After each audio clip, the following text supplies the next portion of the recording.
Barth, this is for you. This is, I'm going to talk for a few minutes about how to create funky bass lines. So, you know, man, the first thing you got to do is check out funky bass players, basically. So, you know, I've actually had you looking at this Bob James tune, Nautilus, which I'm going to play with Coexistence Trio. And this has got a funky bass line, so check this out. It's like...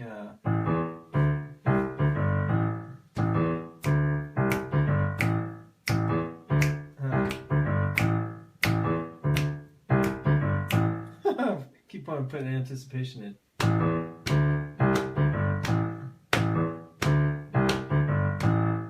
So, you know, then you got to dissect these bass lines. So whether it's that or...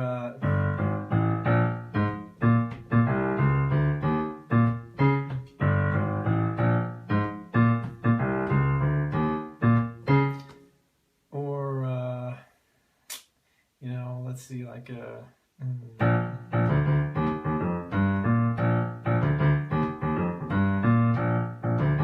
and things like this,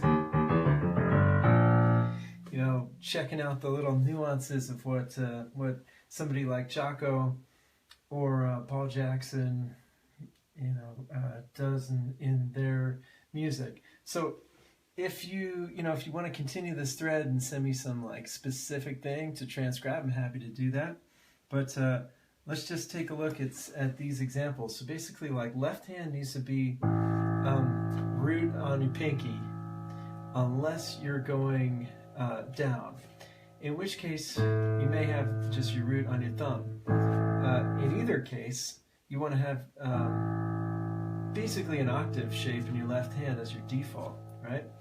And then your index finger on your 5. So then, you know, your like go-to standard bass line is going to be something like, or, you know, 1-5 or 1-5-8, or 8-5-1, right? Or 8-5-8. So, you know, then you can fill in with all the different things. But even like, you know, look at like Red Clay, right?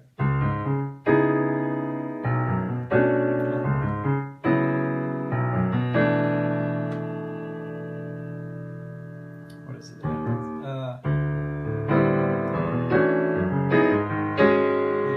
Yeah. Not used to playing in this key. The real key.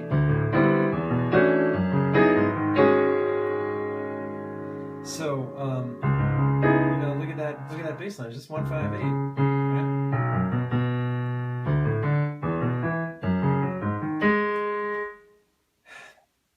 One of the main keys to you know, making anything stylistic, whatever style it's going to be, but especially funky style, is making it rhythmically hip. So, you know, even this like super simple bass line is rhythmically hip, right? That's hip, right? It's got a motif. So it's got a motif that's in the backbeat, right?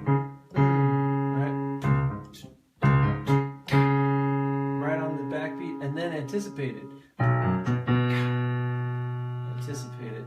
And then that's hip. So,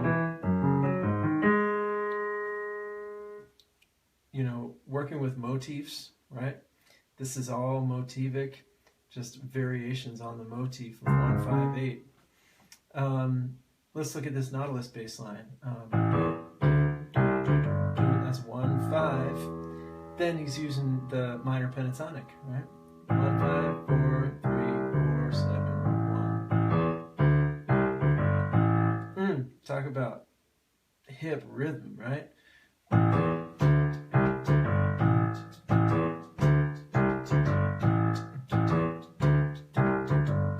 That's hip, man. Think about where that falls in the backbeat, right?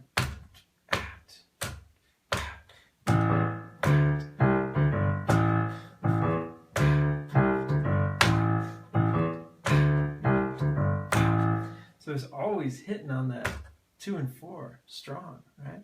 But lots of syncopation around it. So that's super hip. So syncopation around the backbeat. And then let's look at the the Jocko strategy, right? Like the chicken.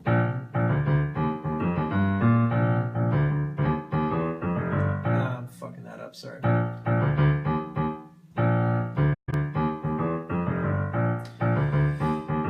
so he does something like that. I'd have to listen to it, and I don't have my setup right here, but this is the main groove. So again, look, it's all within an octave, right? Now Jocko does some other shit like, those kind of things that really only work on the bass. But you got your octave, then you've got, now Jocko's using more notes, right? Still, look at that, it's basically a B-flat major pentatonic. 1, 3, 5, 6, 1 with the 4 in there, so 3, 4, 5, 6, 1. 1, 3, 4, 5, 6, 1. So yeah, I mean, you could make a funky bass line out of your 1, 3, 4, 5, 6, 1, or some variation on that. Let's just make one right now. Just use my imagination a little bit, transpose to a different key. Let's say we're in the key of B natural instead of B flat. All right, so like, and let's just give it a different key, like.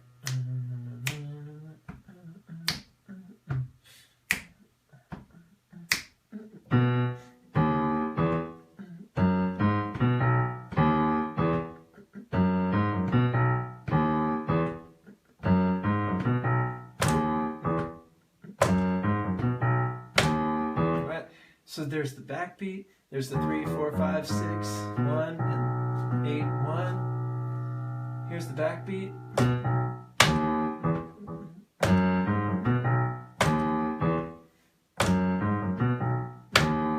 Right?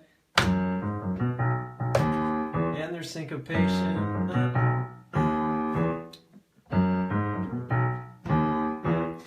So those figures like bum bum or bum bum bum, those are typical syncopation figures, right? Bo da bum bum bum bum bum.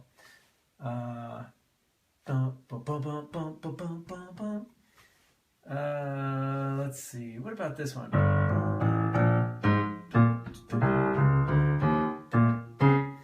So this one has the other element which I wanted to make sure I touched on. I'm glad I went back to this because that's chromatic approach. You're not seeing chromatic approach in these other two that I was looking at, but this one, look at that, man, that's deep. Three chromatic notes up to the tonic. So that gives you a 1 and 2 and or 3 and 4 and.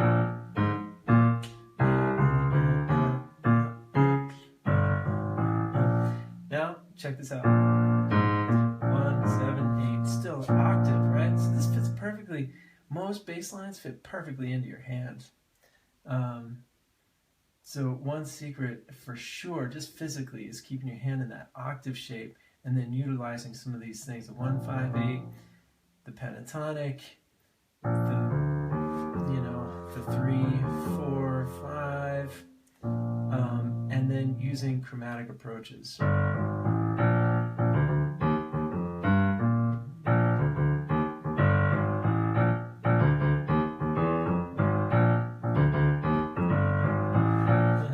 You could combine them, right?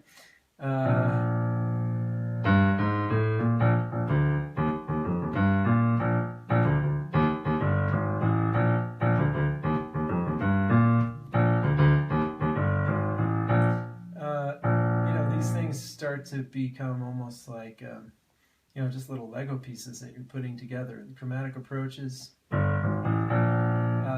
This is actually less common to see 3 chromatics, right? And normally, very common is the 2 chromatics, and that's one way you can make your bass line super hip. So you go like,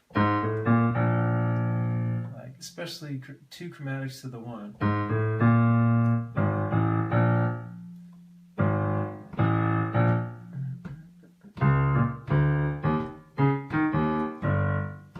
Ah, shit.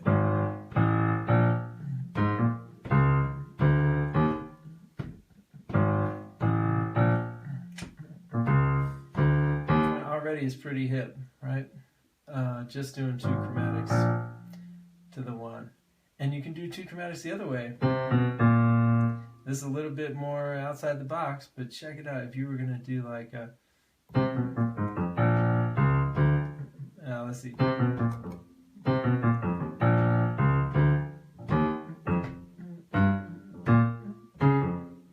Let's see.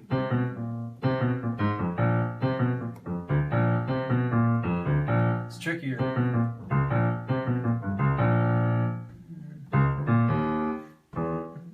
This 4 chromatic up to the 5, right? That's a nice one.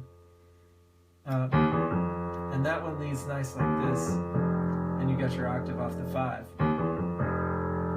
And you can lead back to the 1. Let's just give it a chord progression. That would help me for sure. Let's go like 1, 4, 5. How about that? So check it out. Let's just put some of these elements together, like double chromatic.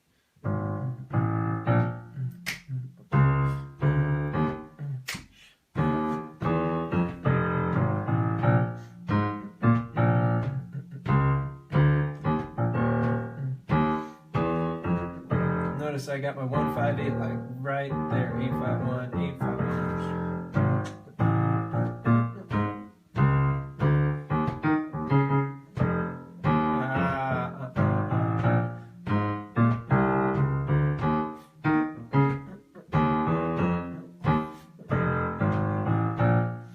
So the one in flat 7, always funky. And then one more thing, Barth, before I go, anybody else who's watching, is that you know, in R&B and like soul, more neo soul kind of stuff, and I may be revealing my generation a little bit because, you know, I'm like an 80s, 90s kid, but you get some smooth stuff, and let's just say you're playing a minor groove. The 1-5-9 groove is really important. 1-5-9, not just the 1-5-8. So that's where you get the smooth stuff. And you can still add all those other elements in that we've talked about, right? So syncopation, minor pentatonic, 3, 4, 5, chromatic approach. Check it out, like let's just go like up a minor 3rd.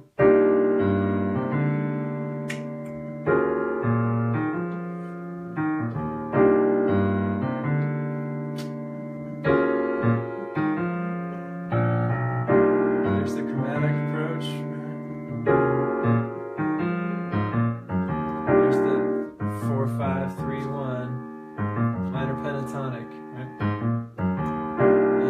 And some syncopation. There's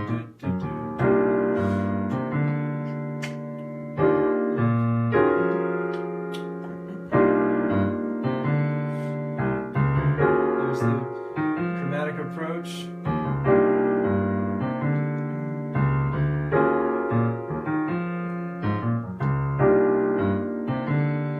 But it's still like, see, the hand is still like in this 1-5-8 shape. I'm just expanding it a little bit up to the 9. Now I've still got this stuff, this minor pentatonic, right? Whatever you want from it.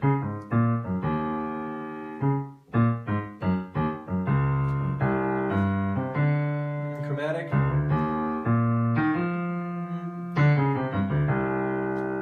Maybe double chromatic from above, etc., etc. All right, man, I gotta call it a night, but I hope that was a cool random piano tip for you. Starting out the, I think what looks like it's gonna be a real thing, ongoing series. All right, peace, y'all. Good night.